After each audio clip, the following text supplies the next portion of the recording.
As you build your SaaS, it's easy to get lost in a mountain of feature requests, not knowing which ones you should focus on. Deciding what to build next and which ideas you should not build is actually really hard. So in this video, I sat down with Derrick Reimer, one of the best product people I've ever worked with, to chat about how he decides which features to build next. We talk about real examples from the business he's building right now, called SavvyCal. It's the best calendar scheduling app I've ever used. Later in the video, we talk about specific features he decided not to build, even though on the surface it seemed like a good opportunity. And if you stick around to the end, Derrick and I chat about why building everything your customers ask for might be a recipe for disaster. Let's dive in.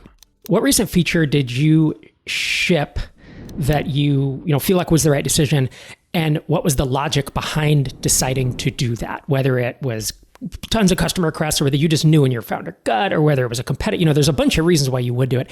And then let's touch on like one feature or more, frankly, that you haven't built, probably aren't going to build, and why. One of my favorite ones that we shipped this summer, I think it was about a month ago, is this feature. It's kind of a simple one, but it had been on my radar for a little while, and it's sort of just in reviewing my backlog, and I like to keep a backlog of things, just ideas. Anytime someone requests something, I usually log it in there and then sort of store up, anytime someone mentions it in a Help Scout conversation, I drop a link to it just as kind of a knowledge repository. And this one had been floating around and resurfacing for a while. It's basically a little feature that allows you to toggle on a setting to require approval for new bookings before they make it onto your calendar. So, think like if you're really busy and say you're just a busy person in general, and you have one reusable link that is just out in the wild. People use it all the time. We often have kind of our one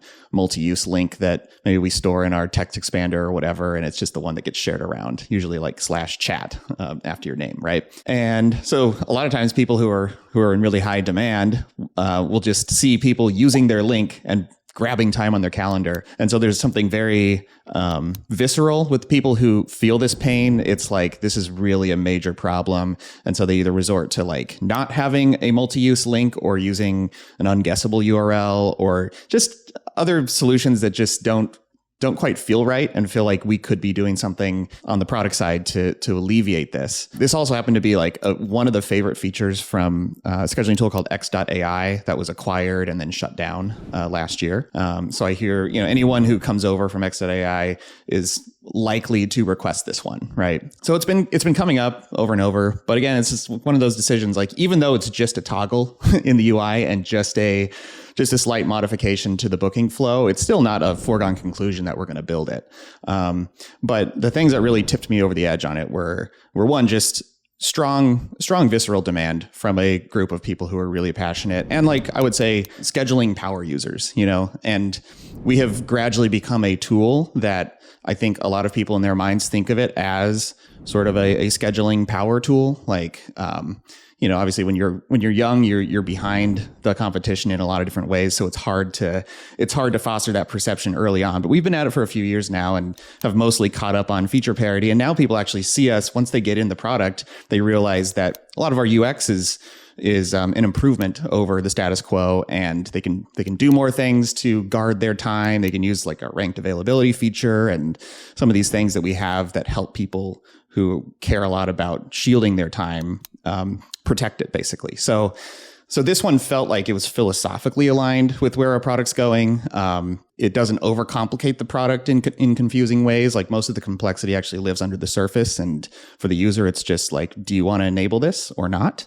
And so, yeah, it was like, it was a combination of strong demand, differentiation, alignment with kind of the philosophy of what we want SavvyCal to be. And like, I always think about too, is this attracting the right kind of user, the kind of user that we feel like we're able to serve well? And I think those who care about toggling this on is an ideal, user of SavvyCal because of the things we care about. Yeah. I really like that. I think that's something that more I don't think that's intuitive for a lot of people. And the fact that you've just called it out, I think is a huge deal. It's like, how many people will use it and what kind of customer will use it? Yeah. There's a certain magnetism that features have, and they can draw in more of the people that are really in the sweet spot for. We have built some things I'm trying to think if I have a specific example. I might think of one in a minute, but I feel like there are some features that we build that suddenly start attracting people who aren't a super good fit. And that's always just, it can be a frustrating process for the user because they're all excited and they think SavvyCal is going to be the tool for them, and then realize that we're missing the mark on a number of things, but they were attracted by this one thing. So I just want to be mindful and careful about, just thinking about that, giving some thought to that when marketing features and building them. How about on the flip side, a feature or features that for the foreseeable future, it is not going to build, or a recent thing you decided we're not building, and what was the thought process there? Yeah. So one of the big ones is SMS notifications. So this one does come up. It's certainly requested from time to time, and it's a feature that a lot of other scheduling tools have built into them. Think of like classic examples in my mind are ones that are like you're, going to get a haircut or a dentist appointment or something. Like they're often sending text messages to remind you. And this is one where I've struggled a lot with it, trying to understand why people want it, because I personally never want to receive a text message from a scheduling tool. And I think I do have, even though I'm not like a perfect representation of my customers, I think, a lot of my customers are similar to me in that, we're using this for kind of business to business meeting scheduling, and we're near our calendars a lot, and we probably have Google Calendar installed on our phone, and we'll get like a little notification through there. So like, I don't know, just the need for it kind of eludes me a little bit. And then I've spoken to a number of folks who have endeavored to do this. Actually, I was speaking to some former colleagues at Drip and they added SMS support into the product. And I got to hear some war stories about just how much of a bear that is to maintain. And, things like, you think dealing with email spam is bad. Wait until you deal with all the regulations and constraints around sending text messages on behalf of people. Even though there's tools like Twilio, which are amazing and give you a nice API on top of the lower level SMS stuff, it's still, it certainly doesn't solve all of the complexity that you have to deal with when doing this. And so it's just kind of one of those giant iceberg features. Like, a certain percentage of people would just toggle it on, like, sure, send a text message. Yeah, why not? And maybe not even give much thought to it, but under the covers, there's so much complexity to maintain. And there are honestly other ways around it too. People can accomplish this with Zapier. There's different integrations that you can connect to your Zapier account. So if you really need this, you can do it today. And I would kind of much rather push that complexity off to Zapier for the foreseeable future. Yeah, and with an N of two, one being you and me being the second one, I would never use that feature. And so I wonder if, and we, Tiny Seed MicroConf are obviously a SavvyCal customer. Yeah. And so does it, would it attract the right kind of customers, going back to the feature, that you said earlier? And obviously, if you listen to this podcast, it's like two people does not a focus group make, but it is, I can imagine, my uncle who's a realtor wanting to turn that on, right? Mm-hmm. And it's like, is that where SavvyCal wants to be right now? Because I think more perhaps sophisticated, like founders, entrepreneurs, executives, tech senior leaders, whatever it is that you're focused on at SavvyCal. Yep. Those folks are probably more in our line where they, in our situation where I'm also in front of my calendar all day, and my phone buzzes with a little reminder, and that's all I need. And Yep. Another one that kind of comes to mind is, so some people use SavvyCal. A very small percentage of our customers use SavvyCal for a lot of internal scheduling, which theoretically is a pretty powerful way to use it, right? Like you share a booking link to someone internal to your company, and they can use that as sort of a curated window into your availability, even though most companies of a certain size these days are either using the built-in Google Calendar sharing technology. Microsoft Outlook has it also.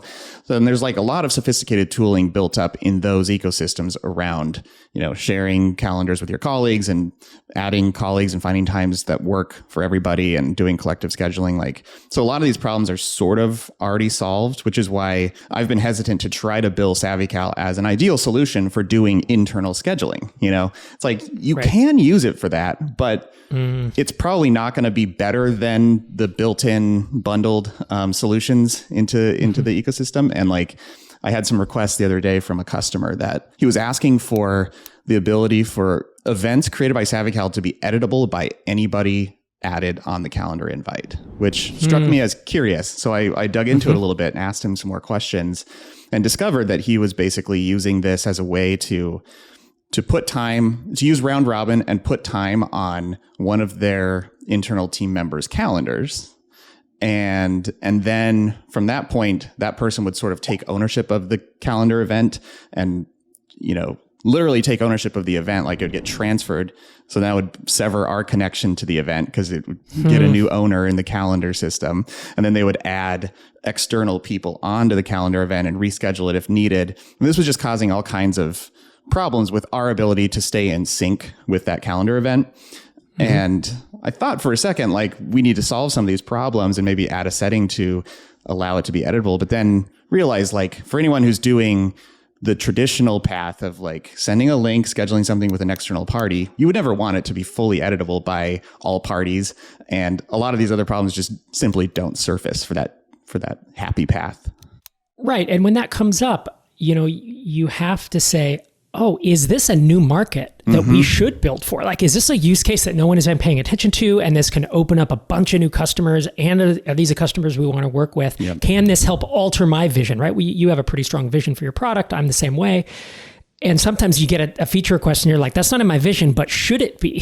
Is this such an opportunity, like building workflows, like building automations, Yep. It's like this changes the whole direction, but it could be amazing. Or is this one of those things I'm going to add and then I'm going to regret? Yep. Because one person wanted it, or the people who do want it are just not good fits for us, or they're using it in a way that really, that's not where we're headed. Yep. We can grow faster. We can get more customers through other easier wins. And that's where, like, it's important not to get too myopic. Sometimes you do want to keep an open mind, right? And especially, I think, as a pretty horizontally positioned product, there's all the more, I guess it's more difficult to know whether you're making the right decisions in general, because you have a variety of people using the product. Most SavvyCal users care about creating an optimal booking experience, but they are horizontal across a lot of different industries and use cases. So like making sure you're staying in line with what your market needs is extra difficult when you're positioned in this way. Which is why I'm a big fan of logging most things. This runs counter to that traditional like 37 signals wisdom of like never write down a feature request and just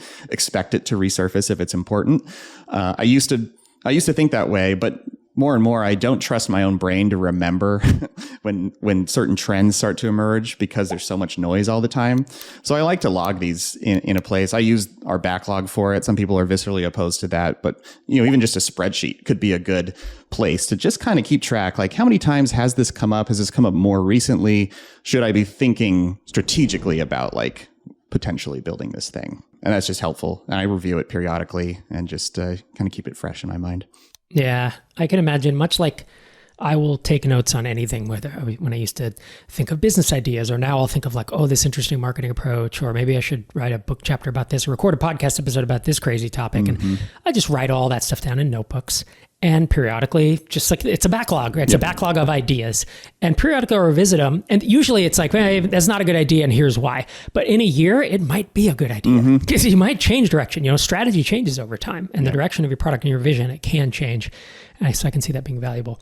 In a minute, Derrick and I talk about using what I call the founder filter to find product market fit. But first, if you've enjoyed this video, you're going to love Startups for the Rest of Us. It's the podcast that we pulled this video segment from, and I've been recording and shipping it every week for over 13 years. On the podcast, I go deep into a wide range of SaaS topics and often answer listener questions, which you can submit on our website at startupsfortherestofus.com.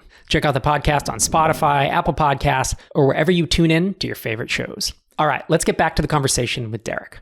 It's the specifics of those examples and hearing that both the features you mentioned are completely reasonable. And then you said why, right?